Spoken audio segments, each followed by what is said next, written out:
ભાવનગર જિલ્લામાંથી અનાજના કાળા કારોબારને ઉજાગર કરતો એક મોટો અહેવાલ સામે આવ્યો છે।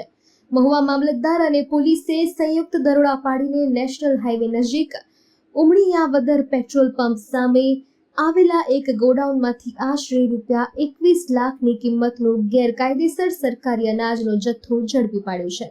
ગરીબ અને મધ્યમ વર્ગના પરિવારોને વિતરણ કરવામાં આવતું સરકારી અનાજ અહીં મોટા પ્રમાણમાં સંગ્રહ કરવામાં આવ્યું હતું। મળતી માહિતી મુજબ એક જાગૃત નાગરિક દ્વારા પોલીસ કંટ્રોલમાં જાણ કરવામાં આવ્યા બાદ મહુવાના મામલતદારે તાત્કાલિક રેડ કરી હતી।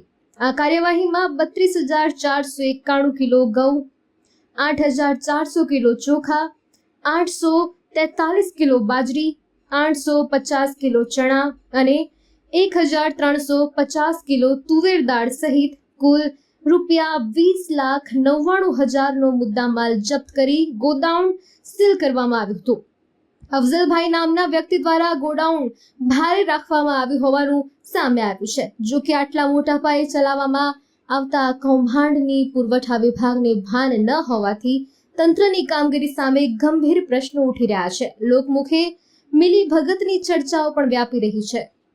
આજરોજ પોલીસ કંટ્રોલ રૂમ ખાતે એક ફરિયાદ મળેલી કે અહીંયા આપણે નેશનલ હાઈવે ઉપર ઉમળીયાવદર પેટ્રોલ પંપની પાછળની સામેની સાઈડમાં આવેલ એક અનાજના ગોડાઉનમાં ગેરકાયદેસર જથ્થો હોવાની પોલીસ કંટ્રોલ રૂમ ખાતે કમ્પ્લેન આવેલી, જે અન્વયે આજરોજ પોલીસ ડિપાર્ટમેન્ટ અને અમારા નાયબ મામલતદાર પુરવઠા દ્વારા સ્થળ તપાસ કરતા ત્યારબાદ આજરોજ ઘઉંનો જથ્થો 32,491 કિલો, ચોખા 8,400 કિલો, બાજરી 843 કિલો, ચણા 850 કિલો, તુવેર દાળ 1,350 કિલો તેમજ એક કેરી વાહન, એક બોલેરો અને એક રિક્ષા, આ તમામ જથ્થો મળી આવેલો હતો।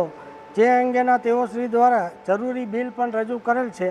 જે અંગેની વિશેષ તપાસ હવે ડીએસઓ સાહેબ કક્ષાએથી થશે અને ઉપરોક્ત જથ્થો અને વાહન તમામ વસ્તુ આજરોજ સીઝ કરવામાં આવેલ છે, જેની કિંમત છે ₹20,99,845 અને ગોડાઉન પણ આજરોજ સીલ કરવામાં આવે છે।